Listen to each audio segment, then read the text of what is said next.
Hello, everyone. Welcome to the Wills, Women, and Wealth podcast. I'm Elsa W. Smith, your Maryland estate planning and probate attorney, and I'm thrilled to have you with us today. We're here to empower women who value their health, wealth, and the legacies they're creating. This podcast delves into a diverse range of subjects encompassing finance, law, mental and physical health, and beyond. Our commitment is to furnish you with invaluable insights, engaging expert interviews, and enlightening episodes that address your questions on wills, estate planning, and probate matters. Remember, this is your community, and we want to hear from you. Engage with us, ask questions, suggest topics. Let's build a dialogue. Reach out to us on social media or leave us a comment below. Your input fuels the conversations we have. You can find all of our episodes on YouTube, Spotify, and Apple Podcasts. Be sure to subscribe and stay tuned for our upcoming content. We appreciate your support, and if you enjoy the podcast, please consider leaving us a 5-star review. Your review helps amplify our reach and brings our content to more listeners. And now, on with the podcast. Our topic today is problems resulting from jointly held assets with your children.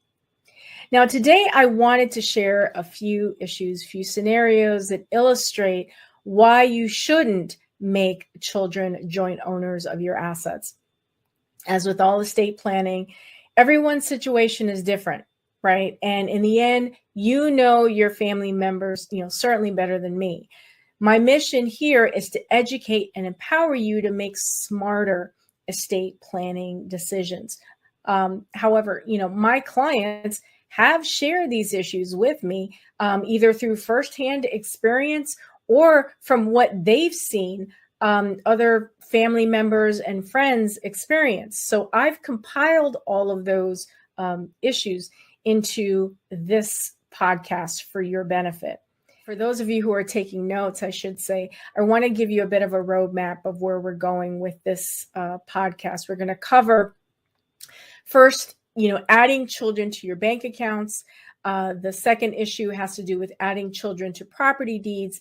And then lastly, we're going to wrap up with unintentionally giving third parties control of your assets.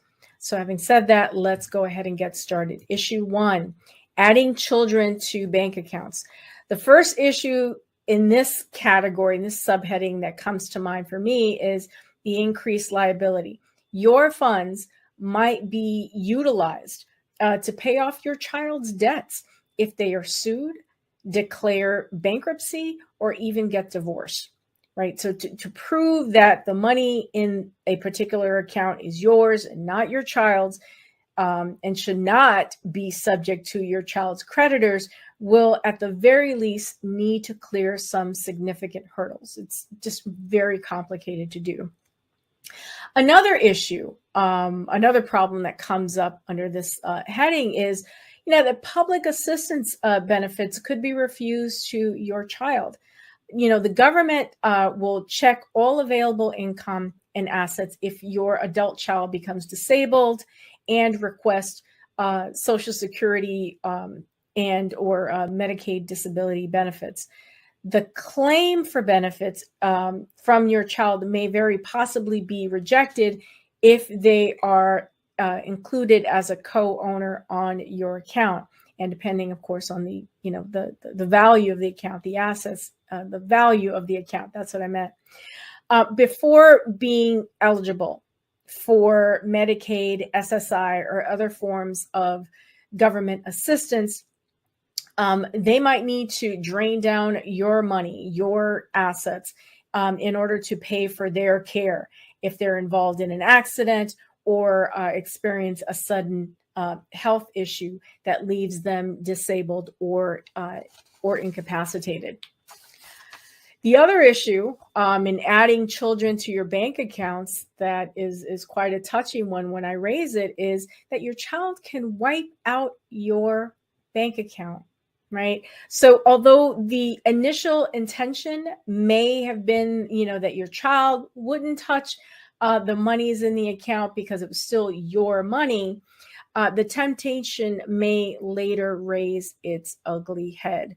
And all it takes is for your child to have a crisis, a job loss, a health issue, an addiction, or just any kind of crisis, right? The temptation becomes too great. And at some point, your child may start to tell themselves, they may start to believe that you would have wanted to help them out and wouldn't mind if they dip into the account, a little bit, and then a little more and a little bit more until there is nothing left, right? So there are no restrictions on the checks or withdrawals that can't be made by a joint account holder. Another issue, while it's not difficult to add a joint owner to your account, taking them off is a nightmare. In order to remove your child as a joint account holder after you've added them, you must gain their permission and get them to sign. Or, as many banks will have you do, you're going to have to close out that account and open a new one that's only in your name. Again, lot of hassle. Another issue, another problem in this under the subheading is, that all the money in the account goes to the child named as a joint owner, despite what your will says. When you pass away, the joint account holder gets that money in the account. They inherit that money in the account, which may not be what you intended per your last will and testament. So any joint account you have is a joint account holder is a direct beneficiary who receives those proceeds without going through the probate process, right? That implies that if your intent was to, divvy out the monies that were in that account to not just the child that was a co-owner, but say if you have other children, to divvy it out amongst the three of them, they're not getting it. And, they're not entitled to because you've named the one child as a co-owner. And that one child can do whatever he or she wants with the monies in that account. I know. Issue 2 is adding children to property deeds, right? Why is this a problem? The first thing you need to consider is that you risk losing the step up in basis. Now, what am I referring to when I talk about a step up in basis? When beneficiaries receive assets from benefactors, the step up in basis tax provision, at least as it reads right now in the code, aids them in locking the cost basis of these assets. So before passing to heirs, real property, may see a dramatic increase in value over time, right? So in contrast to the date of acquisition, the date that the property was purchased, versus the date of an inheritance, that difference is what determines the capital gains liability or the capital gains exposure when that property is sold. Now, it's crucial to know that taxes on assets donated prior to death are subject to the original cost basis. So a step up in basis occurs only when a benefactor dies. Now, I can just imagine if I could see you right now that some of you are just your eyes are just glazing over right now. So let me give you an example. A house might have cost, say, $10,000 in 1950. Your tax basis is the amount that you paid for the house, right? So if the beneficiary were to sell the house at the time of the owner's death, say in 2022, and at the value of $450,000, they, as a beneficiary, would be liable for a $440,000 taxable capital gain. So that's 450 minus the 10. That's how we get the 440. All right. So by employing the step up in basis, the beneficiary's adjusted cost basis is changed to the $450,000 value of the home at the time of death, and they are spared from inheriting the massive unrealized capital gain burden from the previous 70 plus years. If you make, however, the beneficiary a co-owner while you are alive, that beneficiary's tax basis will be the same as yours. It's that $10,000. And they will then have a much higher capital gains tax exposure. Not something that you want to leave as a legacy. Now, so to review, when calculating the capital gains tax due on an asset, the cost basis is crucial. One pays more in taxes the greater the difference between the cost basis and the selling price, right?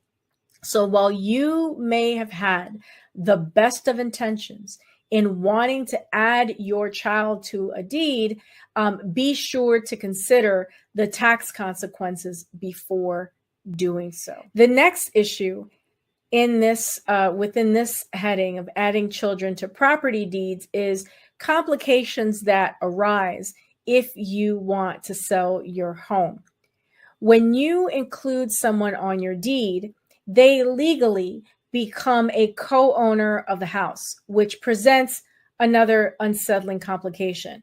You will need their consent in order to sell the home, obtain a mortgage, a home equity line of credit, for example. So it presents a lot of thorny issues. And the last point I wanted to mention under this subheading is that there is increased exposure to liability and creditors' claims. A fellow estate planning attorney had a client who lost her home during her daughter's bankruptcy. The client added her daughter to the deed of the home that she lived in for more than 50 years. There was no mortgage on the home. After adding the daughter to the deed, the daughter's employment was terminated, and she lost her health insurance. The daughter then had a serious medical emergency, and the resulting medical bills forced her into bankruptcy. Now, it is well known that medical bills are a major cause of people filing, going into bankruptcy. Serious illness, job loss, and bankruptcy could happen to anyone. You should consider these possibilities even if your child is responsible when it comes to their financial affairs. The third and last issue I'm going to cover in this episode has to do with unintentionally giving third parties control. What do I mean? What would you think of your son-in-law or your daughter-in-law controlling your assets? If the thought frightened you, it should. Let's say that you add your child to your bank account as a co-owner. Your child then creates a power of attorney that names their spouse as their agent. Now, a power of attorney agent steps into the shoes of the principal. So in this case, it's your son or daughter-in-law stepping into the shoes of your child. So if your child becomes ill and therefore needs to activate this power of attorney, that son or daughter-in-law would have control of accounts owned by the principal, in this case, your child. That's how your accounts could be controlled by your son or daughter-in-law. Something to think about. Now, I hope that these problems that I've highlighted raise your awareness of the importance of proper estate planning. While you may consider, a technique that you heard about, while shopping or talking to your girlfriends, you may consider that a neat, a nifty short-term solution. Our job as estate planners is to consider the long-term consequences of anything that you're proposing and to advise you accordingly. I certainly don't want you to, go it alone. It's not necessary, and it's certainly not necessary for you to DIY your estate plan. We help clients in Maryland and the District of Columbia navigate the issues that we covered today and so much more. We'd welcome the chance to help you do the same. I invite you to book a free 15-minute call with a member of our team. There is no obligation. I'm Elsa W. Smith, your Maryland estate planning and probate attorney. I want to thank you for watching this episode of the Wills, Women, and Wealth podcast, and I'll see you in the next video. Take care.